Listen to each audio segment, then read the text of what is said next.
So um it it was the neighbors. We do have dogs. So that's why when people come home and through the door, there tends to be an explosion of barking. So now I know that's not going to happen. We're going to hopefully finish going over the chapter 2 on PowerPoint. So I'm going to share my screen again here.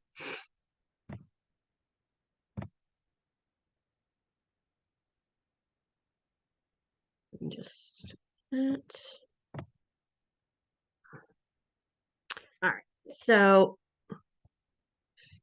this is the slide off on, which is, as I was saying, a link from the YouTube channel, which is a lecture that looks more in depth at the differences between the ways that the ancient Egyptians date things and the different ways of dating that we find in hieroglyphs versus how we've and kind of modern Egyptology has organized the chronology and where that overlap is.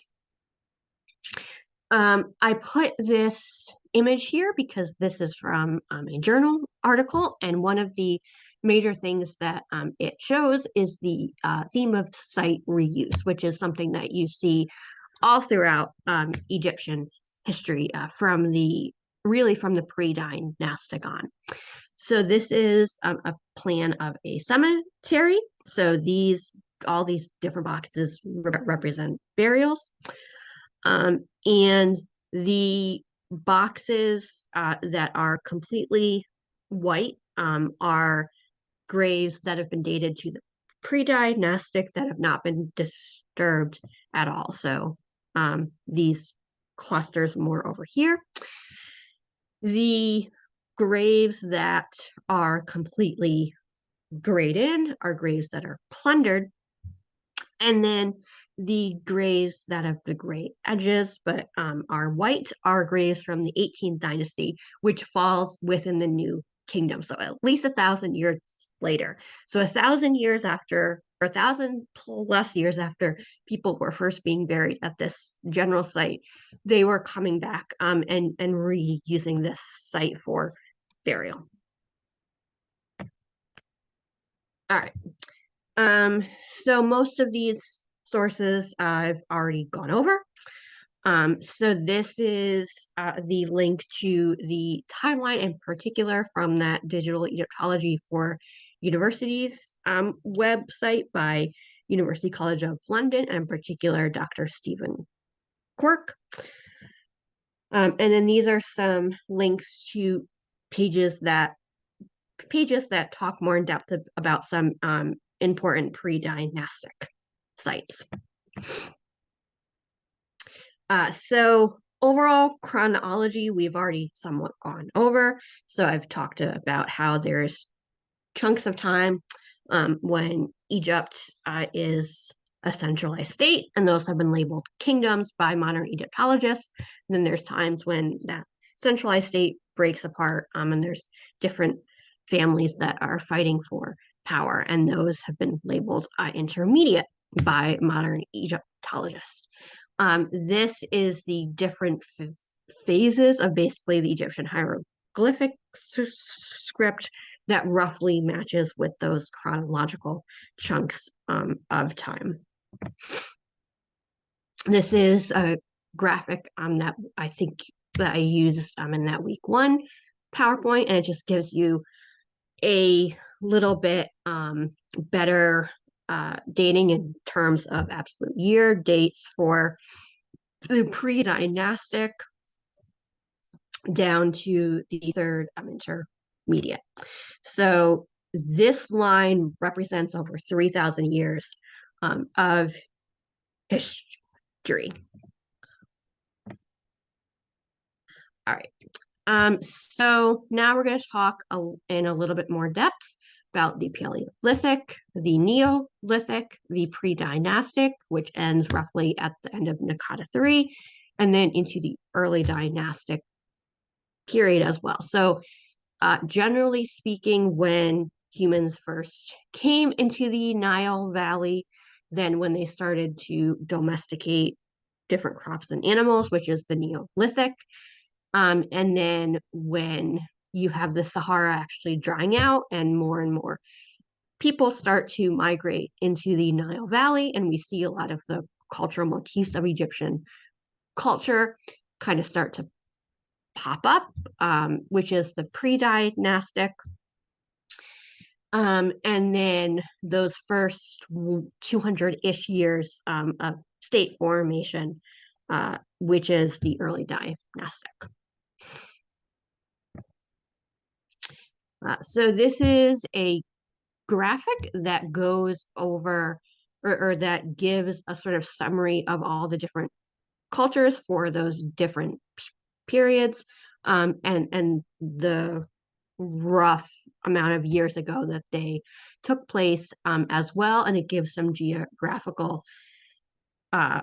locators for those as well.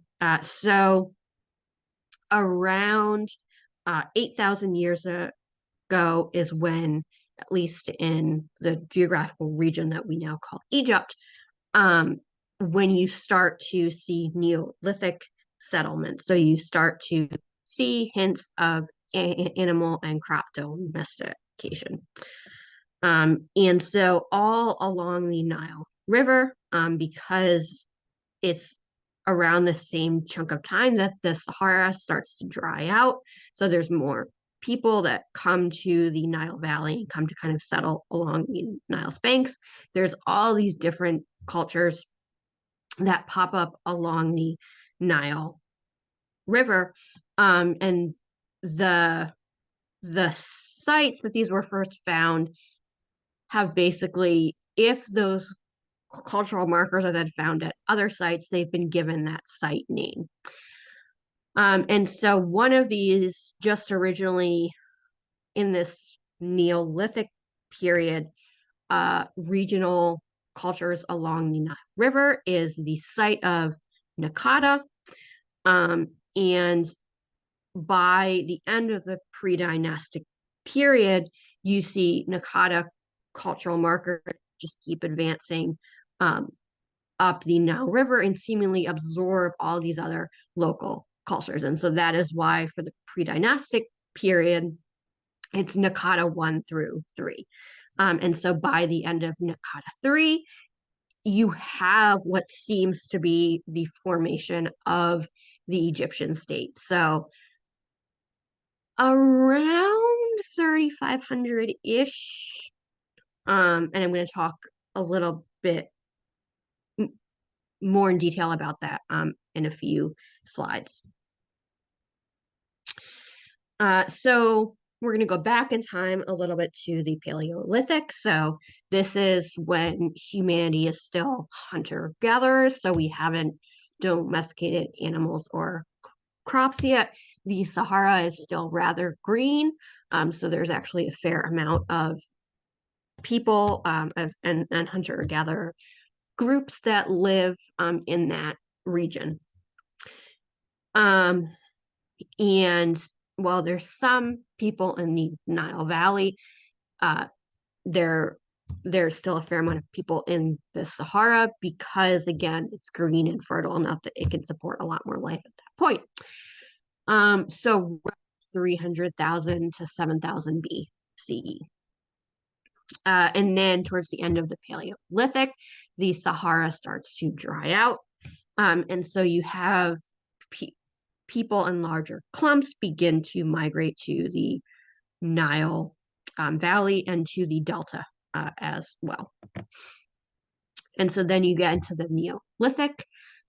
So people start to domesticate crops and animals, and they basically start to settle down permanent settlements. And so they start to at least no longer, or they start to become, they're not hunters and gatherers, at least full time, like they were in the Paleolithic. So the Neolithic in Egypt and in the Nile Valley is again where you see the earliest permanent settlement, domestication of plants and animals. Roughly, it's 7,000 to 4,500 BCE. And then the sort of first sub period of the Neolithic, particularly in the Nile Valley, is the the Darian period. So again, this was originally one site, and then the kind of the cultural markers of that site were found further afield, and so it became the general name for a cultural designation. So you have in Egypt, you have the early Neolithic versus the later Neolithic. So kind of the beginning of that domestication of plants and animals. Now when it really gets established and really starts going. And so these are the different cultural phases of the early Neolithic. And again, these are links from the uh, Egypt for Digital Universities site. And I might have heard a car, so you might get dogs barking a little bit. So I just need to get up and check that quick.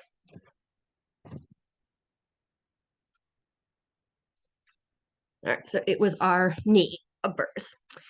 So in particularly in the Neolithic and in pre-dynastic Egypt, we have different developments and different kind of trajectories depending on whether you're in Lower Egypt, Upper Egypt, or Middle Egypt. So that's why you see this chronology. I've grouped it by those geographical regions. And there's different approximate calendar dates for those as well. And this is the academic publication that those dates are taken from. So this is a graphic that was originally from a journal article, but it gives a good kind of visual sense of what happened in these different periods of time. So this is the earliest. So this is the Paleolithic. So when we're still mainly hunters and gatherers, the Sahara is relatively green. There's some humans in the Nile Valley, but there's not really mass migration there yet. So that's roughly 10,000-ish years ago. And then we get to the early Neolithic, so roughly 5,000 BCE. And these are some of the important sites for that. And then, as I said, you get sedentism, so you get permanent settlements. People are starting to settle down in one place. You get domestication of animals and plants. And then you're getting basically the pre-dynastic period. So the period of state formation in Egypt, and when a lot of the cultural markers that mark Egyptian culture all the way post New Kingdom seem to emerge. They seem to emerge in this pre-dynastic period, which is this sort of chunk of time. And so I talked earlier about how Nakata is originally one of just those many cultures that is along that Nile River. And by the end of the pre-dynastic, you see the Nakata cultural markers extend and advance further and further up the Nile River. And so that's why the sub periods of the pre-dynastic have been given the names of Nakata 1, Nakata 2 and Nakata 3. And then as radiocarbon dating has come in there and they've been able to do more and more work, they've been able to subdivide that even more.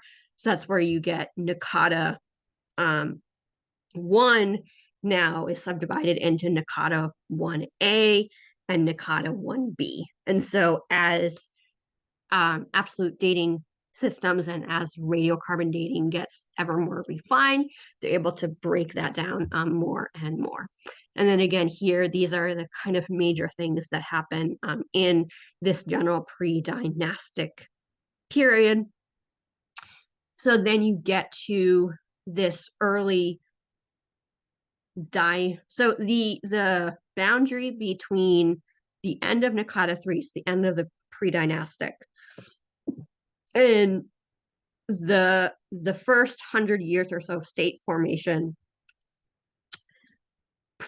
which is proto-dynastic or dynasty 0, is very fuzzy and it's very unclear. And so this is basically the borderline where it's around this time that you start to kind of get the stirrings of what seems to be the Egyptian state.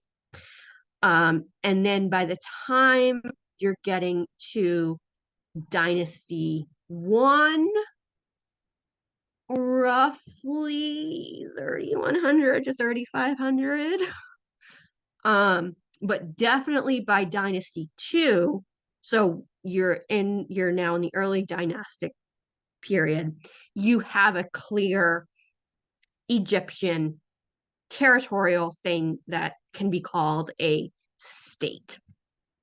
And then, as I said, the Old Kingdom is that first major period where the state is definitely unified. And it's probably the royal family has the most absolute power that is probably ever going to have.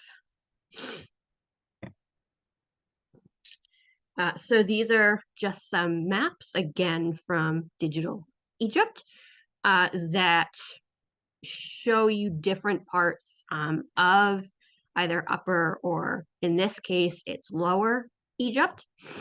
So that's why I've put this first map here.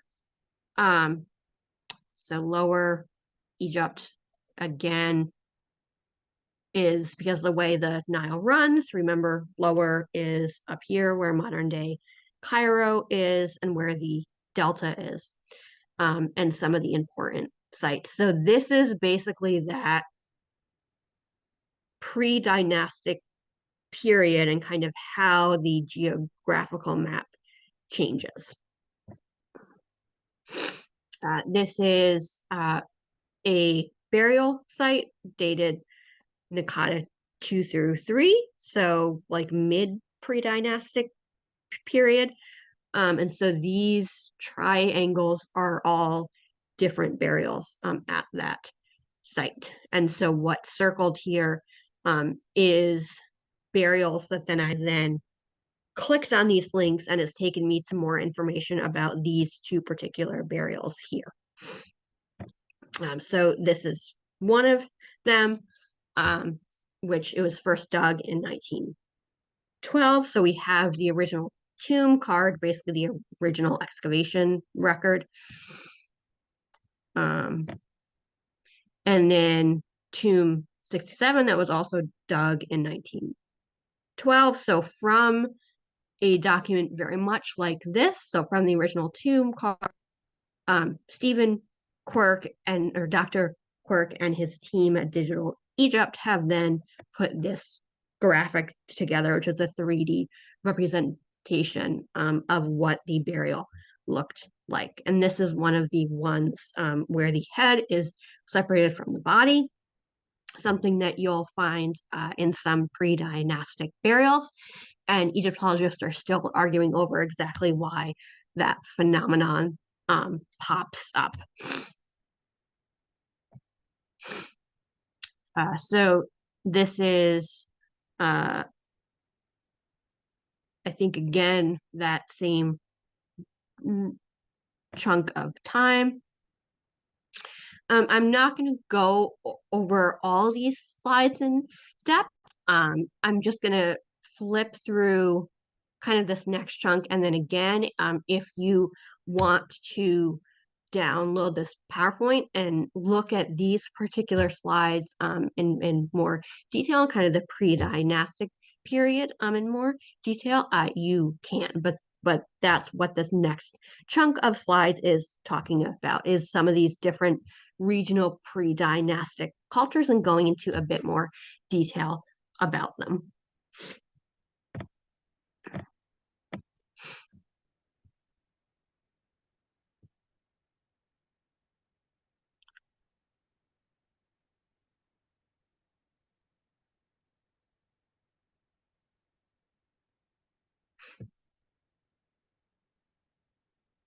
So earlier, I recommended the book Egypt: Anatomy of a Civilization, and in particular the third 2018 edition by Dr. Barry J. Kemp. And so throughout PowerPoint, I've put page numbers where it talks about sites that relate to this PowerPoint.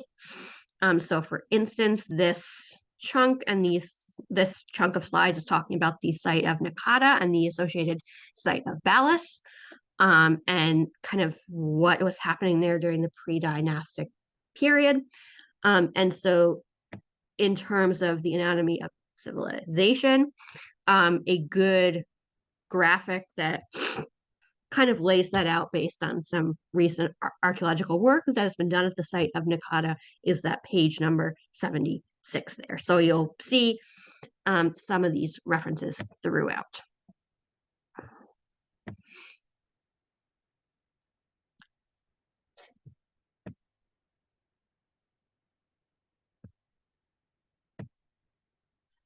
This is a series of slides that I put in because it relates to the pre-dynastic period, but it also relates to that theme that I talked about before, which is the theme of site reuse, which is something that you will see constantly cropping up in the history of ancient Egypt. So this is an article that the site is talking about is the site of Dendendra, which is a site that is now most famous for the Ptolemaic temple as and Roman temple to Hathor that is there. So you see that here. But recently, they've also found remains or site layers that date back to the pre-dynastic. So that's where these elements come here. And then you can see that there's even traces of activity from the Middle Kingdom on the site as well. So again, I'm not going to go through the details of each detail of these slides, but again, if you want to look more closely, I would definitely recommend you downloading the PowerPoint because it's just all very cool. So this is this key that I've just blown up a little bit more here to kind of allow you to read it a bit better because it's the print on this view is, a little bit small.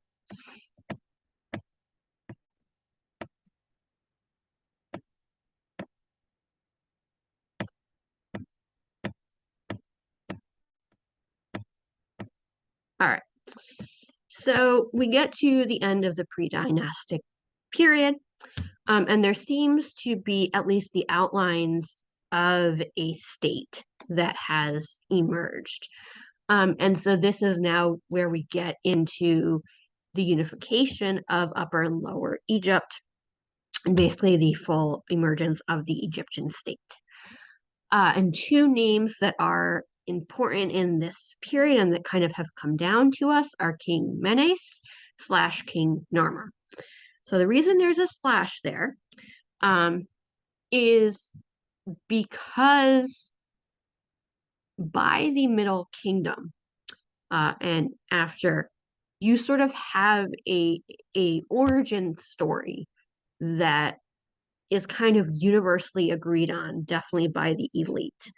And kind of the outlines of this story are many eons ago, a man named Menes united Upper and Lower Egypt. And again, Upper and Lower Egypt are terms that the Pharaonic and the ancient Egyptians used to talk about their land. And this Menes person supposedly founded the capital, Memphis, and he supposedly founded it in the perfect location that was, right in the boundary zone between Upper and Lower Egypt. So that kind of becomes the origin story and sort of the what a lot of the rulers follow.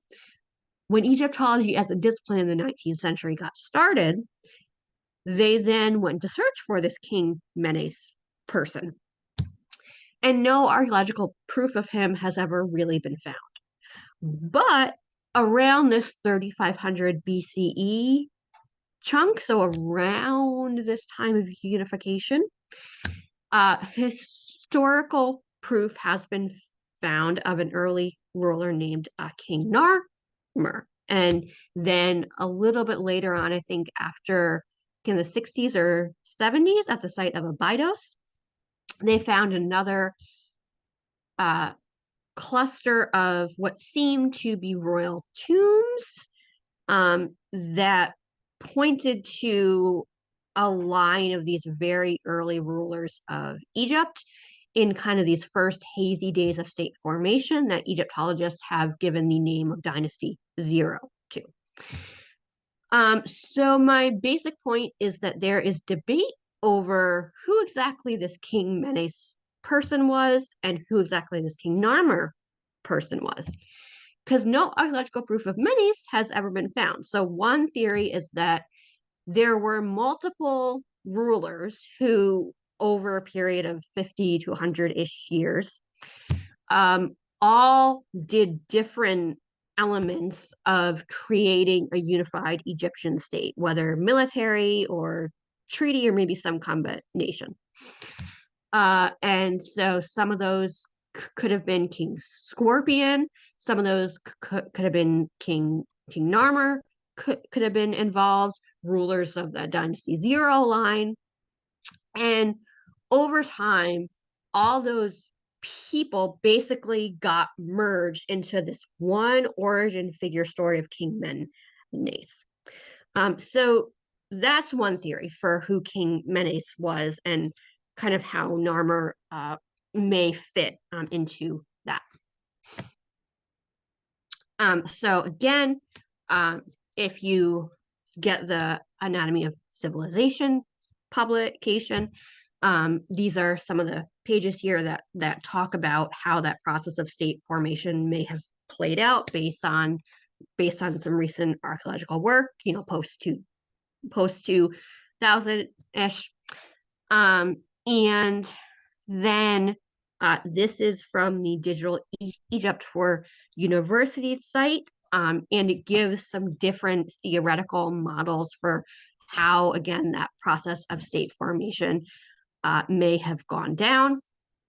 This is also a really good source, an introduction to the archaeology of ancient Egypt by Catherine A. Bard, written in 2015. So again, in terms of state formation and recent archaeological evidence, in this particular publication, if you go to page 112 to 116, you can kind of get more in kind of depth in what some of the latest Egyptological thinking on that is. This is from that Internet Archive site. It's one of Petrie's publications. So he actually wrote a history of ancient Egypt. So this kind of gives you an idea of what early Egyptology was thinking happened in terms of the formation of the state. And again, I've given the page numbers for where Petrie talks about King Menes and kind of King Narmer in particular. This is a link to another YouTube channel that I found really helpful. And it just goes into more depth about Dynasty Zero, and basically the kind of that fuzzy boundary between the end of the pre-dynastic and that first century or so of state formation and what may have happened and the rulers kind of that we have and the historical evidences for them. So this is the Narmer palette. And so this is an object that was originally found in the 19th century at the temple at Hierakonpolis. So this is front and the back side. So it's the same object, but it's showing you both sides. And when this object was originally first found in the 19th century, the interpretation of it was that it was just a very straightforward depiction of King Narmer, who you see over here. And he had just done this military campaign to unite Upper and Lower Egypt. And so this palette was a depiction of that. That reading is mainly now looked at as too simplistic. And there's Egyptologists have advocated other ways to read this as well. But this is basically a very important object because it does speak in some way, clearly speaks in some way, to the process of at least part of Egypt as a state. So we're kind of getting into state formation, even if we don't have the full Egyptian state quite yet. And a lot of the motifs, particularly this smiting, or what Egyptologists have called the smiting pharaoh pose, which you see King Narmer in, is something that you will see again and again in Egyptian and kind of the Egyptian artistic canon, even post New Kingdom. And I think there may even be examples of Roman emperors in kind of the pharaonic guise that have the same pose. You also see this idea of registers as a way to kind of organize the art and sort of what's going on, which again is something that you'll see throughout Egyptian history. So again, I'm not going to play this video, but this just talks a little bit more depth about what this palette is maybe trying to say and what these images might mean.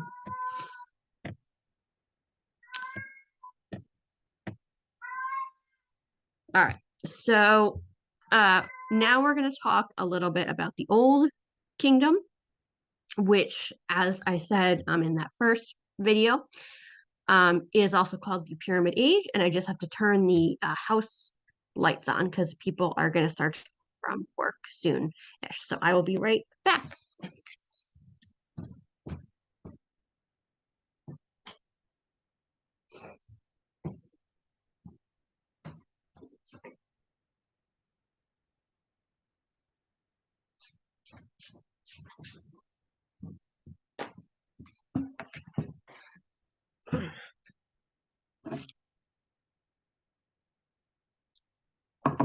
Okay, so now I'm going to talk a little bit more in depth about the Old Kingdom, also called the Pyramid Age, as I've said.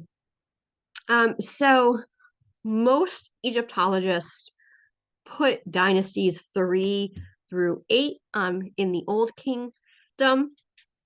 As I've also said before, archaeologically speaking, the royal family seems to kind of hold the most absolute power at this stage.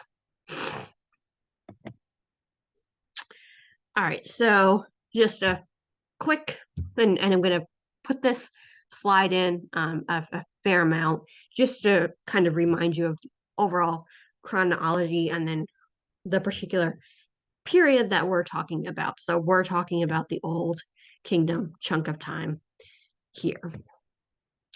And then just to kind of give you an idea of the absolute stop. Sorry, barking dogs. Hush. Hush. No, yes, I heard the other dog. We don't need to bark and make noise though.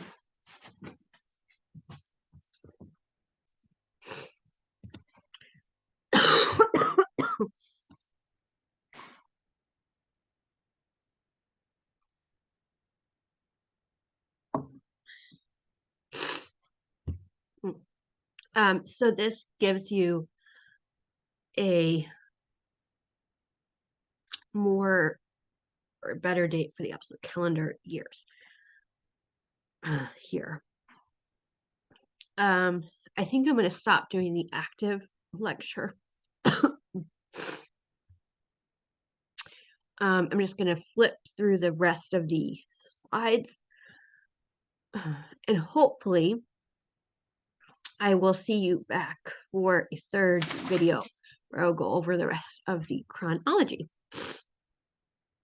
But I'll just do a quick flip through because this slide, I go a little bit past the New Kingdom. Kind of just give you a taste of what we'll be talking about next time. Or next video will still technically be in chapter 2 of the Thinkific course.